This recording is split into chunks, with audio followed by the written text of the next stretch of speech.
بسم اللہ الرحمن الرحیم۔ شروع اللہ کا نام لے کر جو بڑا مہربان اور نہایت رحم کرنے والا ہے۔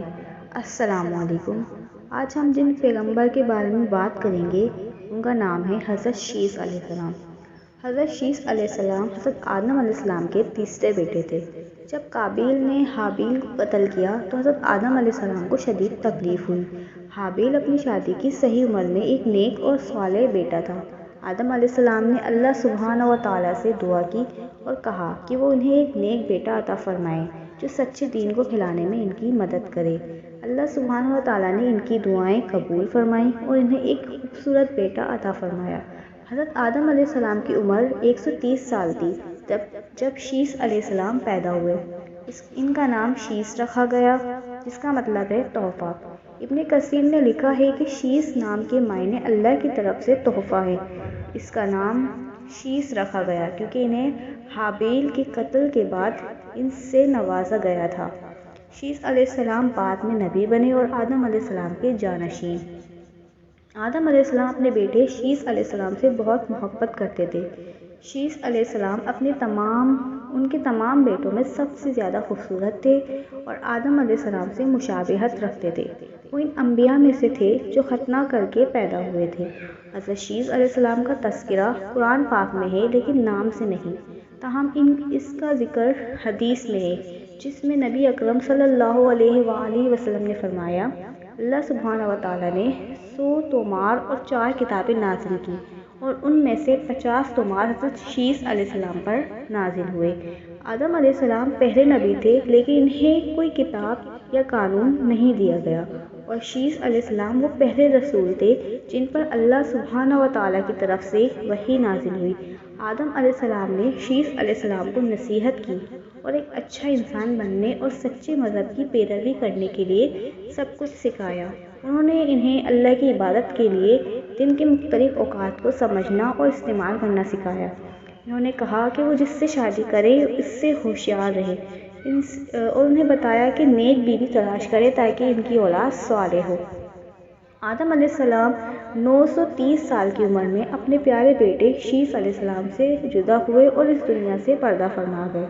اس سے شیث علیہ السلام کو اپنا جانشین مقرر کیا اور دوسروں کو ان کی پیروی کرنے کی تلقین کی۔ آدم علیہ السلام نے شیث علیہ السلام سے کہا کہ قابیل اور ان کی پیروکاروں سے دور رہیں کیونکہ وہ کافر تھے اور بت پرستی میں ملوث تھے۔ حضرت شیث علیہ السلام نے اپنی وفات کے بعد اپنے والد کے نقش قدم پر چلتے ہوئے لوگوں کو راہ راست پر لانے کی پوری کوشش کی۔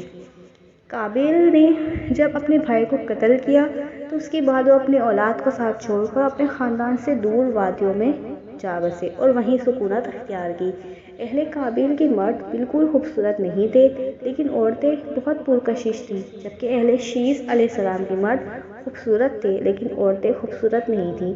کہا جاتا ہے کہ ابلیس بنی نوح انسان کو گمراہ کرنے کے لیے اپنے نشانے پر قابیل کے لوگوں کے ساتھ ایک نوجوان اور خوبصورت آدمی کی شکل میں شامل ہوا کیونکہ وہ ان کو گناہ میں ملوث کرنا چاہتا تھا۔ اس نے ملازمت مانگی اور لوہار کا کام کیا۔ ابلیس نے پھر انہیں گمراہ کرنا شروع کر دیا۔ اس نے سب سے پہلے بانسری جیسی چیز پھونکنا شروع کی جس سے ایک انوکھی آواز پیدا ہوئی۔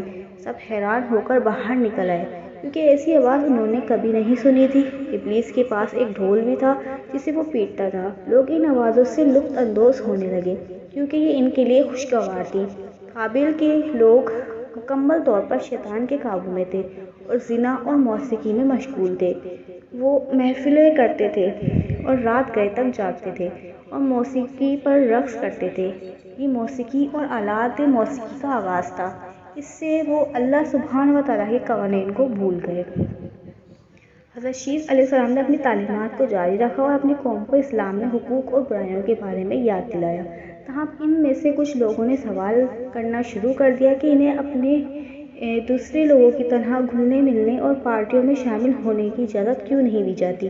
ان میں سے چند لوگ چھپ چھپ کر ان عورتوں اور پارٹیوں پر نظر رکھتے اور ابلیس کے جال میں پھنس گئے۔ قابیل کی عورتیں خوبصورت تھیں اور ایسے حسین مردوں کو دیکھ کر خوش ہوئی اور اپنی خوبصورتی دکھا کر انہیں اپنے صحن میں جکڑ لیا۔ غیر محرم مردوں اور عورتوں کا یہ اختلاط زنا میں ہوا اور تاریخ انسانی میں یہ پہلی بار ہوا کہ موسیقی اور زنا ہوا اور لوگوں نے اجتماعی طور پر گناہ کیا۔ شیس علیہ السلام کے چند پیروکار خوبصورت نوجوان عورتوں کے ساتھ موسیقی اور محفلوں سے لطف اندوز ہونے لگے اور حقیقی راستہ بھول گئے۔ وہ واپس آئے اور دوسرے آدمیوں کو بھی یہ سب بتایا تو وہ کہنے لگے کہ آپ سب تو بہت مزے کر کے آئے ہو۔ چنانچہ وہ بڑے گروہوں میں گناہ میں شامل ہوئے اور ان کی وجہ سے انسان گمراہ ہو گئے اور بڑے گناہ کرنے لگے۔ اللہ سبحانہ و تعالیٰ ہمیں قرآن میں بتاتا ہے کہ اے ایمان والو، اسلام میں پورے اور کامل داخل ہو جاؤ اور شیطان کے نقش قدم پر نہ چلو، بے شک وہ تمہارا کھلا دشمن ہے۔ شیطان نے اپنی تدبیریں جاری رکھی اور لوگوں کو برے کام کرنے کا طریقہ سکھایا اور گناہ گار وقت میں اضافہ کرتے رہے۔ حضرت شیس علیہ السلام نے ان کو صحیح راستہ دکھانے کی بہت کوشش کی لیکن وہ جاہل تھے۔ حضرت شیس علیہ السلام کی وفات 912 سال کی عمر میں ہوئی۔ حضرت شیس علیہ السلام کے بعد حضرت ادریس علیہ السلام کو بنی نوع انسان کی ہدایت کے لیے بھیجا گیا۔ اگر آپ کو ہماری ویڈیو پسند آئی تو اس کو لائک کریں اور اس میں پیارا سا کمنٹ کریں، اور ایسی اور اچھی ویڈیوز کے لیے ہمارے چینل کو سبسکرائب کریں اور بیل آئیکن کو ضرور پریس کریں تاکہ ہماری ہر آنے والی ویڈیو آپ کو سب سے پہلے مل سکے۔